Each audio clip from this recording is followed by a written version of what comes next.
વાત હવે સોનાની જો આપણે કરી લઈએ તો ટ્રેડ વોર તેમજ રશિયા અને યુક્રેન વચ્ચેનો તણાવ વધવાની આશાએ સોનામાં આજે તેજી આવતી દેખાય છે. કોમેક્સ ઉપર ભાવ 2660ની ઉપર ટકવામાં સફળ રહ્યા છે. અત્યારે 2640 ઉપર છે, પણ છતાં 0.30%ની મજબૂતી તો દેખાઈ રહી છે. અને એમસીએક્સની ઉપર જો આપણે વાત કરી લઈએ તો 75,755ની કિંમત આપણે અત્યારે જોઈ શકીએ છીએ. તો 0.5% જેવી મજબૂતી સાથે એમસીએક્સ ઉપર સોનું ટ્રેડ કરી રહ્યું છે. હજુ ડિસેમ્બરમાં બજારને 56% જેટલી આશા જે છે એ 5%ના વ્યાજ દર કાપની બનતી દેખાઈ રહી છે. સોનાને ભાવિકજી તમે કઈ રીતે જોઈ રહ્યા છો? જે રીતે ફેડની મિનિટ્સ પણ ગઈકાલે આવતી દેખાય છે, એમાં નિવેદન એ રીતના આવ્યા કે રેટ કટની સ્પીડ જે છે એ થોડી ધીમી રહેશે. તો સોના ઉપર કઈ રીતની ઇમ્પેક્ટ રહેશે? જીઓપોલિટિકલ ટેન્શન્સ કેટલા હાવી રહેશે? કઈ રીતની આપ સોનાની મુવમેન્ટ જોઈ રહ્યા છો?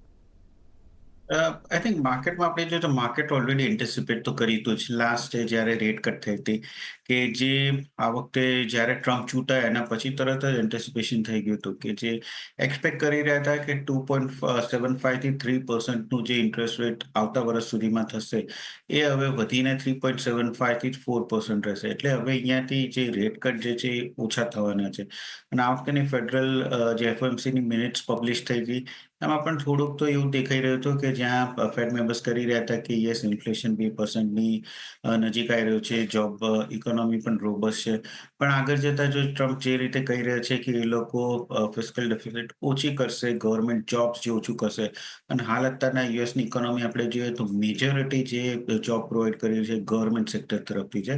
પ્રાઇવેટ સેક્ટર્સ જોઈએ તો એ હજી પણ સ્ટેબલ જ છે. એટલે જો ત્યાંથી જોબ્સ કટ થશે તો ડેફિનેટલી યુએસની જે જોબ ગ્રોથ છે એ પણ ઘટવાનો છે.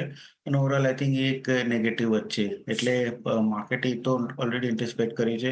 બીજું એ પણ હતું કે સોમવાર આપણે $90 સુધીનું એક કરેક્શન જોવા મળ્યું હતું, જે છેલ્લા 4 વર્ષમાં સૌથી વધારે ઇન્ટ્રાડે કટ જોવા મળ્યું હતું ગોલ્ડમાં. અને એનું એ પણ કારણ હતું, જેમ મેં કીધું કે ફોર્મર હેજ ફંડ જે હતા સ્કોટ બેસેન્ટ એને ટ્રેઝરીમાં રાખ્યા છે. એટલે એના લીધે આપણે ડોલર ઇન્ડેક્સમાં તેજી જોવા મળી હતી કે ફિસ્કલ ડેફિસિટ કટ કરશે, યુએસનું ડેટ કટ કરશે, જે ગોલ્ડ માટે નેગેટિવ હતું.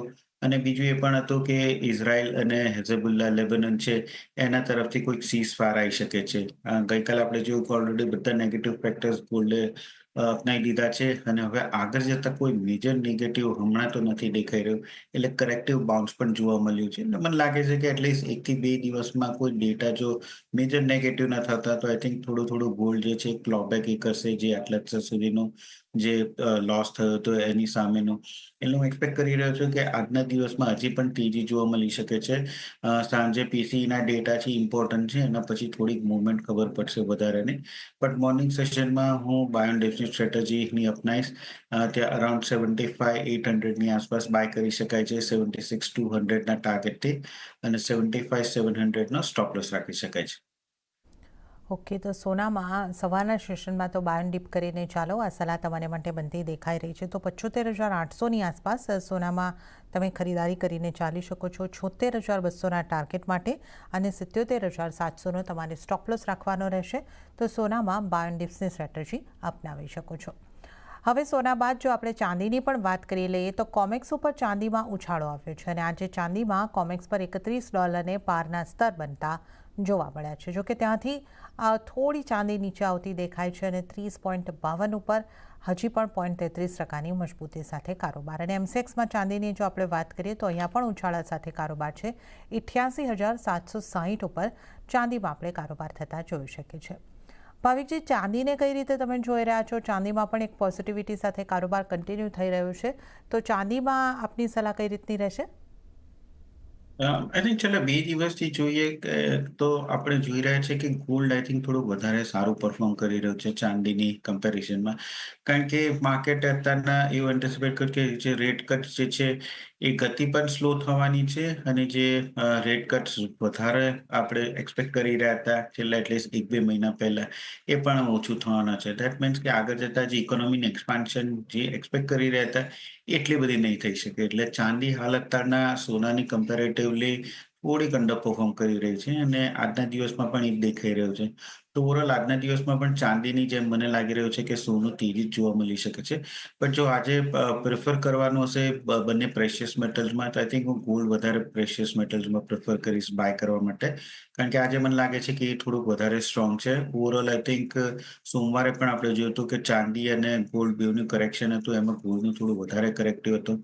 કારણ કે એ વધારે સેફ હેવન બાઇંગ ગણી રહ્યું હતું. તો ઓવરઓલ આજના દિવસમાં ચાંદીમાં પણ હું બાય એન્ડ ડિપ્સની સ્ટ્રેટેજી જ એક્સપેક્ટ કરી રહ્યો છું. અરાઉન્ડ 88,600 બાય કરી શકાય છે. 89,200ના ટાર્ગેટથી અને 88,200નો stop loss. But again gold અને સિલ્વરમાં આઈ થિંક ગોલ્ડ મને થોડું વધારે સ્ટ્રોંગ દેખાઈ રહ્યું છે. ઓકે, તો ચાંદીની સ્ટ્રેટેજીની વાત કરીએ તો બાર્ન ડિપ્સ અપનાવી શકો છો. અહીંયા આગળ 88,600 પર તમે ખરીદારી કરો. 89,200ના ટાર્ગેટ અને 88,200નો સ્ટોપ લોસ રાખવાનો છે. પણ જો તમે સોના અને ચાંદીની કમ્પેરિઝન કરો છો તો આ બેમાં સોનામાં તમે ફોકસ કરી શકો. સોનામાં ખરીદી કરવાની સલાહ સોના ચાંદીની સરખામણીએ બનતી દેખાઈ રહી છે. તો આપણે સોના ચાંદીની